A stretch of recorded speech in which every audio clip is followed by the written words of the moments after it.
Hello दोस्तों, आज एक स्पेसिफिक इशू को डिस्कस करेंगे। यदि किसी हार्ट पेशेंट को सडन बीपी लो हो जाए तो कैसे मैनेज करेंगे।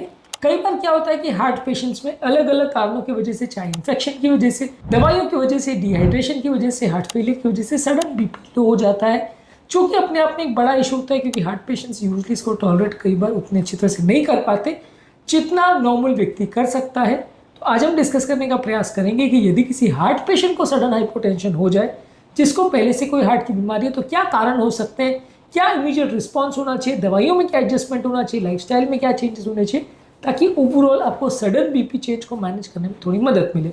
टॉपिक पे जाने से पहले जो लोग हमारे चैनल पर नए हैं उन्हें रिक्वेस्ट करूँगा कि चैनल को सब्सक्राइब करें, वीडियोज़ को लाइक करें, शेयर करें, फॉलो करें, कमेंट करें, पूरा देखें। टॉपिक इंपॉर्टेंट है, एक्सक्लूसिव है, आपको किसी भी और चैनल पर नहीं मिलेगा। एंड तक देखिएगा। चलिए शुरू करते हैं इंपॉर्टेंट वीडियो।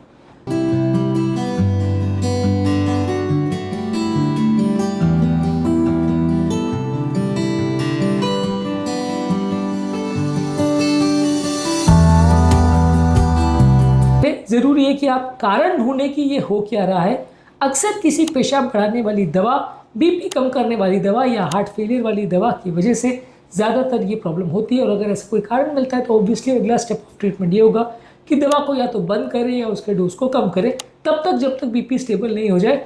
अपने प्रिस्क्रिप्शन पेपर में मार्क करवा लीजिए कि कौन कौन सी दवाएं ऐसी है जो ब्लड प्रेशर को कम कर सकती है, और इन दवाओं को जब भी ब्लड प्रेशर लो हो तो तुरंत 2-4 दिन के लिए बंद कर दीजिए, तब तक जब तक ब्लड प्रेशर स्टेबल ना हो जाए। कभी कभी किसी दवा, खासकर बीटा ब्लॉकर को सडनली बंद करना नुकसानदायक हो सकता है, साइड इफेक्ट हो सकते हैं। तो वैसे केस में कई बार आपको वेट एंड वॉच भी करना रहता है।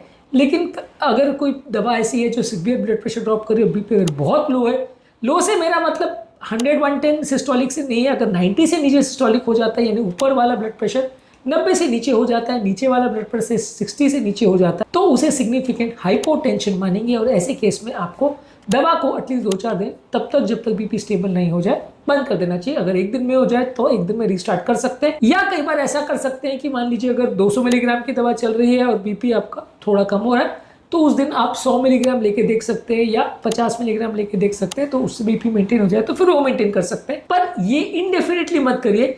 ये जो आप चेंजेस कर रहे हैं अपने डॉक्टर से डिस्कस कर लीजिए। जब भी इस तरह का कोई चेंज आप कर रहे हैं, अपने डॉक्टर से अगले दिन या 1-2 दिन के बाद तुरंत मिल लीजिए कि सर मुझे प्रॉब्लम आई थी, दवा से मेरा बीपी कुछ ज़्यादा ही लो गया था, क्या इसका डोज कम कर सकते हैं या क्या इसको बंद करना फीजिबल है या नहीं। ये डॉक्टर आपको अपनी दवाइयों के इंडिकेशंस और उसके इफेक्ट, साइड इफेक्ट्स के पैटर्न्स को देख के, जज करके आपको दे देंगे कि इसमें ऐसा ऐसा कर सकते हो, तो आप उसको आगे फॉलो कर सकते हो। पर ये चीज़ें बिना डॉक्टर से पूछे बहुत ज़्यादा नहीं करनी चाहिए, पर आप 1-2 दिन के लिए करोगे तो मोस्टली इतना फर्क नहीं पड़ेगा। इसके अलावा अगर ब्लड वॉल्यूम बहुत कम है, कई बार क्या होता है कि उल्टी दस्त की वजह से या किसी बीमारी की वजह से सडन वॉल्यूम का वॉल्यूम ड्रॉप हो जाता है, जिसकी वजह से व्यक्ति को डिहाइड्रेशन की वजह से ब्लड प्रेशर लो हो जाता है। अगर ऐसा हो रहा है तो अगर कोई पेशाब बढ़ाने वाली दवा है जिसके साइड इफेक्ट से हो रहा है तो उसको ट्रीट करिए, उल्टी दस्त की वजह से हो रहा है तो उसको ट्रीट करिए। ज़्यादा पानी और नमक लीजिए। अक्सर ये डिहाइड्रेशन रिलेटेड अगर हाइपोटेंशन है तो ज़्यादा पानी और नमक लेने से उसमें तुरंत रिस्पॉन्स मिल जाता है। इसके अलावा कोई हार्ट का वाल्व का प्रॉब्लम, हार्ट फेलियर हो, रिदम प्रॉब्लम हो, या कोई सडन कार्डियक इश्यूज हो, हार्ट अटैक हो, तो वो भी लो ब्लड प्रेशर कर सकता है।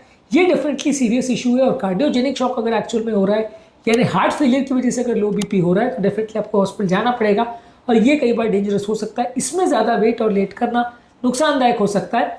पर घर पे बैठे कैसे पता चले कि इसमें प्रॉब्लम वाल्व का था इसलिए बीपी लो गया कि क्या हुआ। ऑब्वियसली इसका सोल्यूशन ये है कि डॉक्टर के पास जाएं, उससे डिस्कस करें, वो मदद करेगा आपकी जानने में कि इसके कारण क्या है, और उसके हिसाब से आप थेरेपी प्लान कर सकते हो। इसके अलावा आपका घर पर रिस्पॉन्स क्या होगा जब सडन बीपी लो होता है। जब सडन बीपी लो होता है तो ज़मीन पर लेट जाइए और पाँव को ऊपर उठा लीजिए। ऐसा करने से ब्लड फ्लो जो है ब्रेन और हार्ट को इम्प्रूव हो जाता है, इससे आपको बेटर लगेगा। इसके अलावा फ्लूइड इंटेक बढ़ाइए, पानी ज़्यादा मात्रा में लीजिए। इसको ज़्यादा मात्रा में पानी लेने से आपको कंपेरेटिवली जो अगर डिहाइड्रेशन रिलेटेड अगर लो बीपी है तो उसमें फ़ायदा मिलेगा। इसके अलावा अगर चाय, कॉफ़ी या अल्कोहल ले रहे हैं आप तो उसको बंद कर दीजिए। ये चीज़ें बॉडी को डिहाइड्रेट करती है, यूरिन वॉल्यूम बढ़ाती है, ब्लड वॉल्यूम जो नलियों के अंदर है उसको कम करती है।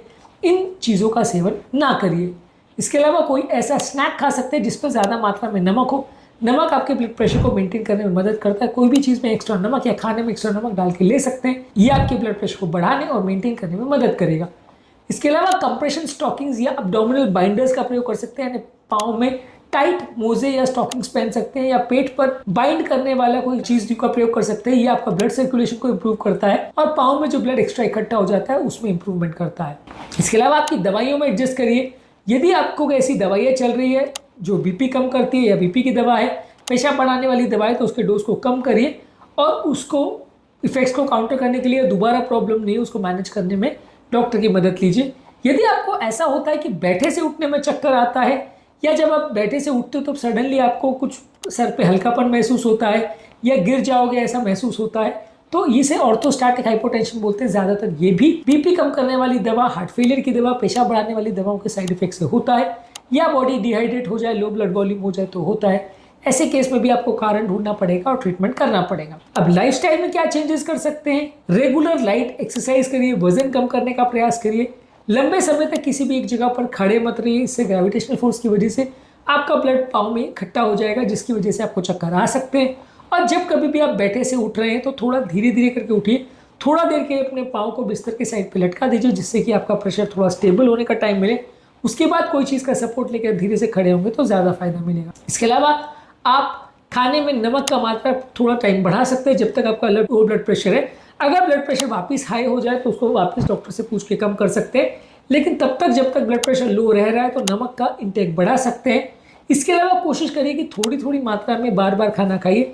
जब आप बहुत ज़्यादा मात्रा में एक बार खाना खाते हो तो उसमें भी बॉडी का ब्लड वॉल्यूम पेट की तरफ डाइवर्ट हो जाता है उस खाने का पाचन करने के लिए। इससे भी बीपी कम होता है, चक्कर आ सकते हैं। इसके अलावा बहुत ज़्यादा मात्रा में सिंपल कार्बोहाइड्रेट्स को बहुत ज़्यादा मत खाइए, यानी कार्बोहाइड्रेट वाली मील जिसमें मीठा है, नमकीन चीज़ें हैं या स्नैक्स है, समोसे, कचौरी, मैदे की बनी हुई चीज़ें, ये सारी चीज़ें सडन शुगर फ्लक्चुएशंस करती है, सडन ब्लड प्रेशर फ्लक्चुएशंस भी करती है, तो इससे भी आपका बीपी लो हो सकता है, चक्कर आ सकता है। इसके अलावा अपने ब्लड प्रेशर को रेगुलर बेस पे मॉनिटर करते रहिए, ये देखने के लिए कि ब्लड प्रेशर में कितना वेरिएशन हो रहा है। अगर सडन ब्लड प्रेशर में ड्रॉप हो रहा है तो फिर उसको प्रॉपरली चेक करिए और उसको प्रॉपरली ट्रीट करिए। रेगुलर बेस पे ब्लड प्रेशर को चेक करिए। ब्लड प्रेशर कम होने के क्या लक्षण होते हैं, जैसे चक्कर होना, कमजोरी होना, बेहोश हो जाना, धुंधला दिखाई देना, उल्टी जैसा लगना, कमजोरी लगना, नींद ज़्यादा आना, ये सारे लक्षणों के बारे में पता होना चाहिए, क्योंकि कई बार अलग अलग पेशेंट्स को अलग अलग तरह के लक्षण होते हैं जिनके बारे में यदि हमें पता नहीं होगा तो हम उसे प्रॉपरली मैनेज नहीं कर पाएंगे। क्योंकि अगर लक्षणों के बारे में पता नहीं होगा और हमको लगेगा कि ये किसी और दवा की वजह से, किसी और इशू की वजह से हो रहा है, तो हम अननेसेसरी उसका ट्रीटमेंट करते रहेंगे और एक्चुअल लो बीपी की तरफ ध्यान नहीं जाएगा और हम उसे ट्रीट नहीं कर पाएंगे। इसके अलावा अगर किसी व्यक्ति का बीपी परसिस्टेंट लो रह रहा है या लंबे समय तक अगर लो ही रह रहा है तो अपने डॉक्टर से मिलिए और उससे डिस्कस करिए, वो आपकी मदद करेंगे इसको प्रॉपरली मैनेज करने के लिए। इसके अलावा अगर आपका कोई मेडिकल ट्रीटमेंट चल रहा है तो इसके अलावा यदि किसी व्यक्ति का ब्लड प्रेशर लंबे समय तक बहुत ज्यादा लो रह रहा है तो इंट्रावीनस फ्लूइड्स यानी आईवी फ्लूइड्स का प्रयोग करिए। इसके अलावा ब्लड प्रेशर की जो मेडिसिन चल रही है उसको रिड्यूस करिए। अगर बहुत ज्यादा लो बीपी और ऐसी कोई दवा नहीं चल रही जिससे लो ब्लड प्रेशर हो रहा है तो वैसे केसेस में आप कुछ बीपी बढ़ाने वाली दवाई जैसे फ्लूट्रोकॉर्टिसोन और मीडोड्राइन का प्रयोग कर सकते हैं। ये दोनों थोड़ी टॉक्सिक और थोड़ी कॉस्टली दवाएं कम समय के लिए यूज़ की जाती है। अगर किसी का बीपी कुछ ज़्यादा ही लो हो तो यूज़ की जाती है। इसके अलावा अगर किसी व्यक्ति को पेशाब बढ़ाने वाली कोई दवा चल रही है तो उसका डोज कम या बंद किया जाता है। डिहाइड्रेशन एक इंपॉर्टेंट कारण है जिसकी वजह से हार्ट पेशेंट्स का ब्लड प्रेशर लो हो सकता है। देखिए, हार्ट पेशेंट में ब्लड प्रेशर लो होना एक इंपॉर्टेंट समस्या होती है। जब कभी किसी हार्ट पेशेंट का या पहले का किसी का प्रॉब्लम है उसको ब्लड प्रेशर लो होता है तो ये चीज़ समझने की ज़रूरत है कि उस व्यक्ति को कौन से तरह का हार्ट का प्रॉब्लम है। अगर बैल का प्रॉब्लम है तो उससे रिलेटेड क्या हो सकता है, अगर हार्ट फेलियर है तो उससे रिलेटेड क्या हो सकता है, रिदम का प्रॉब्लम है तो उसके रिलेटेड क्या हो सकता है, हार्ट अटैक का पेशेंट है तो उससे रिलेटेड क्या इशू हो सकते हैं, इनके बारे में प्रॉपर अवेयरनेस होना ज़रूरी है। हर एक पेशेंट में अलग तरह की समस्या आपके ब्लड प्रेशर को लो कर सकती है। अगर किसी व्यक्ति को हार्ट की कोई प्रॉब्लम से बीपी लो हो रहा है तो डेफिनेटली डॉक्टर को दिखाना पड़ेगा। अगर दवाइयों की वजह से हो रहा है या अगर मान लीजिए खाने पीने में कोई वेरिएशन हो रहा है या पेशाब ज़्यादा निकल गई या पानी कम हो गया या डिहाइड्रेशन हो गया, ऐसे केस में अगर ब्लड प्रेशर लो हो रहा है तो वो उतना बड़ा इशू नहीं है और ज़्यादातर घर पर मैनेज किया जा सकता है। लेकिन अगर ऐसा कोई सीरियस इशू है जहाँ पूरा हार्ट ही फेल हो गया है या हार्ट में कोई डेंजरस प्रॉब्लम हुई है जिसकी वजह से बीपी लो हुआ है तो वैसे केस में ट्रीटमेंट लेट करना गलत होगा। वैसे केस में आपको तुरंत डॉक्टर से डिस्कस करने की आवश्यकता है, तुरंत ट्रीटमेंट करने की आवश्यकता है, क्योंकि वैसे केस में कंडीशन बहुत जल्दी बिगड़ सकती है, पेशेंट की हालत बहुत जल्दी खराब हो सकती है, उसका हार्ट, किडनी, ब्रेन सब कुछ जल्दी फेल हो सकता है। वैसे केस में एडमिट करने की आवश्यकता होगी और तुरंत अग्रेसिव ट्रीटमेंट करने की आवश्यकता होगी। छोटा मोटा केस अगर हाइपोटेंशन का और वो कुछ घंटे में अगर ठीक हो जाता है तो एडमिट ना करे तो चलेगा, लेकिन अगर बहुत सीरियस अगर केस है और थोड़ा नमक पानी देने के बाद भी या आधा एक घंटा ट्रीटमेंट करने के बावजूद भी बीपी पिकअप नहीं हो रहा, पेशेंट को अच्छा नहीं लग रहा है, तो वैसे केस में आपको डॉक्टर को एटलीस्ट दिखाना आवश्यक है।